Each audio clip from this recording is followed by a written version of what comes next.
Fala galera, tudo tranquilo? Somos o Pode Cortar, um canal criado por fãs com os melhores cortes para vocês. Deixaremos os links originais nos comentários e se curtirem os cortes, por favor, deixe o joinha e se inscrevam no canal. Obrigado. Mano, mas tipo assim, vocês são foda em podcast. Você era do Não Ovo? Eu faço, cara, eu comecei a fazer podcast em 2009. Caralho, então, tá com um dinossauro do podcast. Eu fui convidado pra participar de um podcast porque eu tinha um blog na época, chamava Blog do Brian. Muito criativo. Porque na época era a fase dos blogs, assim. Hoje em dia a galera que tá acompanhando talvez nem saiba, mas houve uma época em que o consumo de conteúdo na internet era baseado em tu sentar no computador e ir na aba de favoritos abrir os sites que tu gostava. Tipo Jacaré Banguela, Que Louco. Não tinha rede social que te levava o conteúdo pra tu ver o que tá bombando, o que é legal. Tu tinha que ir atrás das paradas. E aí eu fazia um blog e por causa desse blog um dia me chamaram para participar de um podcast, que o tema do podcast inclusive era Crepúsculo. Isso data bem a época 2009. Caralho, já lembrei do Felipe Neto. Que era bem a época do Felipe Neto falando de Crepúsculo. E aí era pra zoar Crepúsculo, falar dos filmes e tal, e também falar um pouquinho do blog.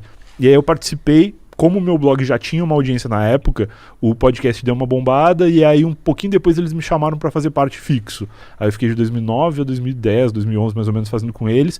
E aí de lá pra frente sempre tentando engatar um podcast que nunca rolava porque eu morava lá no Rio Grande do Sul. Eu sou gaúcho numa cidade que chama Rio Grande, lá no sul do Rio Grande do Sul. E Mano, aí... você não parece... Você não tem sotaque gaúcho. Então, eu acho que é porque o sotaque gaúcho famoso é de Porto Alegre. E Rio Grande é muito longe de Porto Alegre. Rio Grande é mais perto de Montevidéu, que é a capital no Uruguai, do que de Porto Alegre, de tão no sul que é. Eu sei falar espanhol, mas não tenho sotaque. Era bom na época do dólar 1 para 1, que tu atravessava a fronteira pro Chuí ali no Uruguai e comprava várias bebidas, coisa, perfume. Era tudo muito barato. A galera acha que essa época não existiu, né? Do dólar 1 para 1. Os caras acham que o bom é agora. Teve uma vez que o dólar ficou um pouco abaixo de 1 por 1. Era tipo 94 centavos, R$1 para $1. Meu Deus. A gente perdeu a chance de comprar os Estados Unidos. Que ano era isso? Antes de 94. Cara... não. Antes de 94 é impossível que teve o plano real. Então foi depois de 94, 95. Eu era criança. Eu sou de 90. Não deve ter durado nem 8 meses, se duvidar. Logo depois do plano real. Mas por muito tempo o dólar foi 2. Então a gente ia lá e ainda assim valia a pena comprar 2, eletrônico, 20, comprar coisas, valia a pena ir lá.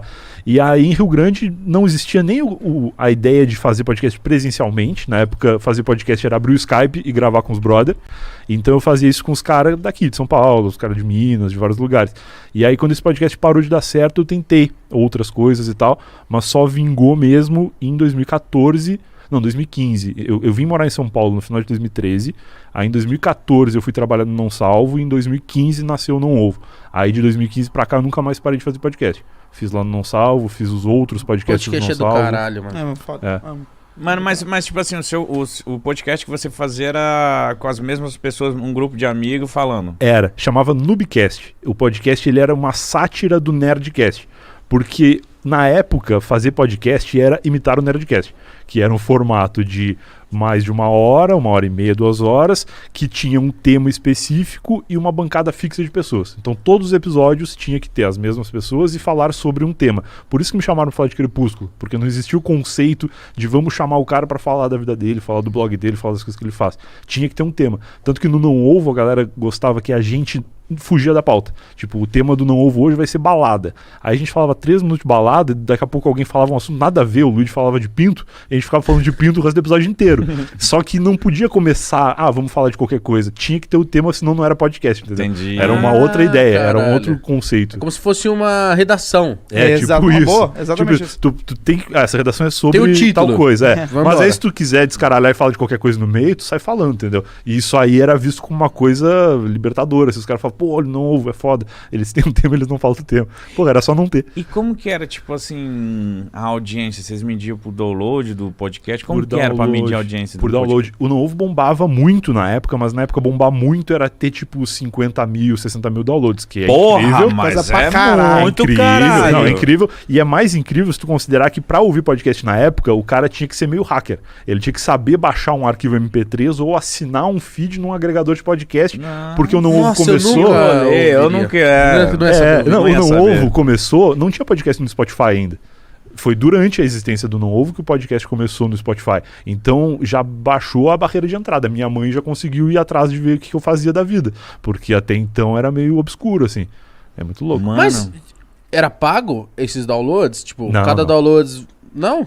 Não que- tinha monetização. E aí, como que vocês conseguiram trazer grana pelo não ovo? Anunciador. Na época do Não Ovo tinha uns anunciantes, a gente chegou a fazer algumas marcas, mas lá atrás, na época do Noobcast ainda, eu lembro que a primeira publicidade que a gente fez, eles pagaram R$250 e foi de um serviço que chamava Netmovies, que Sim, era sim, o precursor da Netflix. Netmovies era assim, olha a tecnologia. Existe até hoje. A tecnologia empregada na época era o seguinte: tu abria um aplicativo, sei lá, um site, acho que não era nem aplicativo, escolhia o filme que tu queria ver e o motoboy ia na tua casa levar o DVD. Era isso que o Netmovies fazia. Era um delivery. Era um delivery de filme. Muito foda. doideira! Delivery de filme. Foi a primeira publicidade que eu fiz na internet, isso deve ter sido 2010, mais ou E menos. isso era forte? Eu não peguei esse Eu mercado. acho que Foi isso era forte aqui.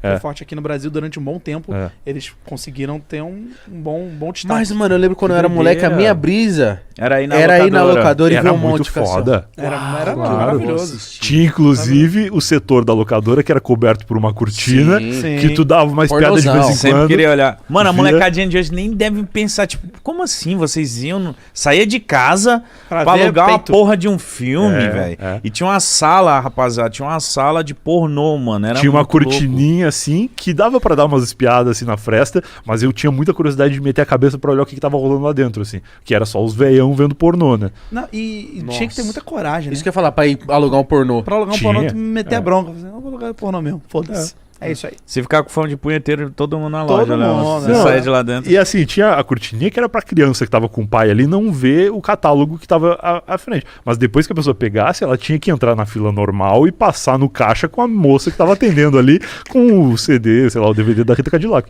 Verdade, mano. Caralho. Pouca gente se lembra, eu acho, mas teve sim videolocadora de DVD. Teve. Teve a Blockbuster. Teve Pegou, várias, teve várias. Teve várias, porra. De DVD teve pra caralho. Mano.